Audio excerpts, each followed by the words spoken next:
early today because I'm not going to be here tonight to be able to read in the evening because I'm going to be at the high school. Um, but we are reading The Giver and we are on chapter 3. So here we go. Oh, look, Lily squealed in delight. Isn't he cute? Look how tiny he is. And he has funny eyes like yours, Jonas. Jonas glared at her. He didn't like that she had mentioned his eyes. He waited for his father to chastise Lily, but father was busy unstrapping the carrying basket from the back of his bicycle. Jonas walked over to look. It was the first thing Jonas noticed as he looked at the new child peering up curiously from the basket. The pale eyes. Almost every citizen in the community had dark eyes. His parents did, and Lily did, and so did all of his group members and friends. But there were a few exceptions. Jonas himself and a female 5 who he had noticed had the different, lighter eyes. No one mentioned such things. It was not a rule, but was considered rude to call attention to things that were unsettling or different about individuals. Lily, he decided, would have to learn that soon, or she would be called in for chastisement because of her insensitive chatter. Father put his bike into its port. Then he picked up the basket and carried it into the house. Lily followed behind, but she glanced back over her shoulder at Jonas and teased, "Maybe he had the same birth mother as you." Jonas shrugged. He followed them inside, but he had been startled by the new child's eyes. Mirrors were rare in the community. They weren't forbidden, but there was no real need of them. And Jonas had simply never bothered to look at himself very often, even look. What was it? Depth, he decided, as if one were looking into the clear water of the river, down to the bottom where things might lurk which hadn't been discovered yet. He felt self-conscious, realizing that he too had that look. He went to his desk, pretending not to be interested in the new child. On the other side of the room, Mother and Lily were bending over to watch as Father unwrapped its blanket. "What's his comfort object called?" Lily asked, picking up the stuffed creature which had been placed beside the new child in his basket. Father glanced at it. "Hippo," he said. Lily giggled at the strange word. "Hippo," she repeated, and put the comfort object down again. She peered at the unwrapped new child, who waved his arms. "I think new children are so cute," Lily sighed. "I hope I get assigned to be a birth mother." "Lily," Mother spoke very sharply, "don't say that. There's very little honor in that assignment." "But I was talking to Natasha, the 10 who lives around the corner. She does some of her volunteer hours at the birthing center, and she told me that birth mothers get wonderful food and they have very gentle exercise periods, and most of the time they just play games and amuse themselves while they're waiting." "I think I'd like that," Lily said petulantly. 3 years, Mother told her firmly. 3 births, and that's all. After that, they are laborers for the rest of their adult lives until the day that they enter the house of the old. Is that what you want, Lily? 3 lazy years and then hard physical labor until you are old? Well, no, I guess not, Lily acknowledged reluctantly. Father turned the new child onto his tummy in the basket. He sat beside it and rubbed its small back with a rhythmic motion. "Anyway, Lily Billy," he said affectionately, "the birth mothers never even get to see new children. If you enjoy the little ones so much, you should hope for an assignment as nurturer. When you're an 8 and start your volunteer hours, you can try some at the nurturing center," Mother suggested. "Yes, I think I will," Lily said. She knelt beside the basket. "What did you say his name is? Gabriel?" "Hello, Gabriel," she said in a sing-song voice. Then she giggled. "Oops, I think he's asleep. I guess I'd better be quiet." Jonas turned to the school assignments on his desk. Some chance of that, he thought. Lily was never quiet. Probably she should hope for an assignment as speaker, so that she could sit in the office with the microphone all day making announcements.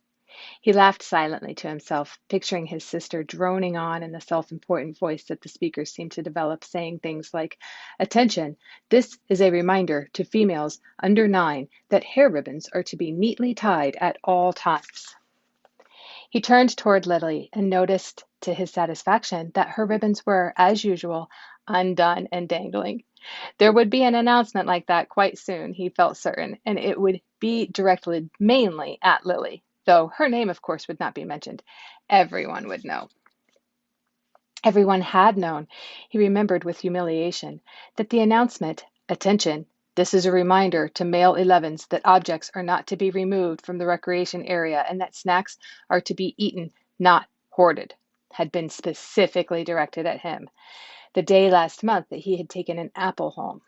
No one had mentioned it, not even his parents, because the public announcement had been sufficient to produce the appropriate remorse. He had, of course, disposed of the apple and made his apology to the recreation director the next morning before school. Jonas thought again about that incident. He was still bewildered by it, not by the announcement or the necessary apology, those were standard procedures, and he had deserved them, but by the incident itself. He probably should have brought up his feeling of bewilderment that very evening when the family unit had shared their feelings of the day, but he had not been able to sort out and put words to the source of his confusion, so he had let it pass. It had happened during the recreation period when he had been playing with Asher. Jonas had casually picked up an apple from the basket where the snacks were kept and had thrown it to his friend. Asher had thrown it back, and they had begun a simple game of catch. There had been nothing special about it. It was an activity that he had performed countless times. Throw, catch, throw, catch. It was effortless for Jonas, and even boring, though Asher enjoyed it, and playing catch was a required activity for Asher because it would improve his hand-eye coordination, which was not up to standards. But suddenly, Jonas had noticed, following the path of the apple through the air with his eyes, that the piece of fruit had, well, this was the part that he couldn't adequately understand. The apple had changed, just for an instant. It had changed in mid-air, he remembered. Then it was in his hand, and he looked at it carefully, but it was the same apple, unchanged. The same size and shape, a perfect sphere. The same nondescript shade, about the same shade as his own tunic. There was absolutely nothing remarkable about that apple. He had tossed it back and forth between his hands a few times, then thrown it again to Asher, and again in the air. For an instant only. It had changed. It happened 4 times. Jonas had blinked, looked around, and then tested his eyesight, squinting at the small print on the identification badge attached to his tunic. He had read his name quite clearly. He could also clearly see Asher at the other end of the throwing area, and he had no problem catching the apple. Jonas had been completely mystified. "Ash," he had called, "does anything seem strange to you about the apple?" "Yes," Asher called back, laughing. "It jumps out of my hand onto the ground." Asher had just dropped it once again. So Jonas laughed too, and with his laughter tried to ignore his uneasy conviction that something had happened. But he had taken the apple home against the recreation area rules. That evening, before his parents and Lily arrived at the dwelling, he held it in his hands and looked at it carefully. It was slightly bruised now because Asher had dropped it several times, but there was nothing at all unusual about the apple. He had held a magnifying glass to it. He had tossed it several times across the room, watching, and then rolled it around and around on his desktop, waiting for the thing to happen. But it hadn't. The only thing that happened was the announcement later that evening over the speaker. The announcement that had singled him out without using his name, that had caused both of his parents to glance meaningfully at his desk where the apple still lay. Now, sitting at his desk, staring at his schoolwork as his family hovered over the new child in its basket, he shook his head, trying to forget the odd incident. He forced himself to arrange his papers and to try to study a little before the evening meal. The new child, Gabriel, stirred and whimpered, and Father spoke softly to Lily, explaining the feeding procedure as he opened the container that held the formula and equipment.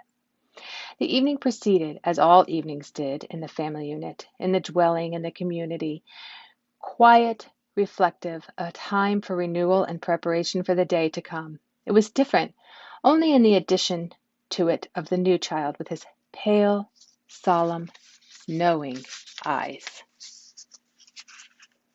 That was chapter 3. Tomorrow we will do chapter 4. As soon as I can figure out how to end. Oh, I remember the button this time.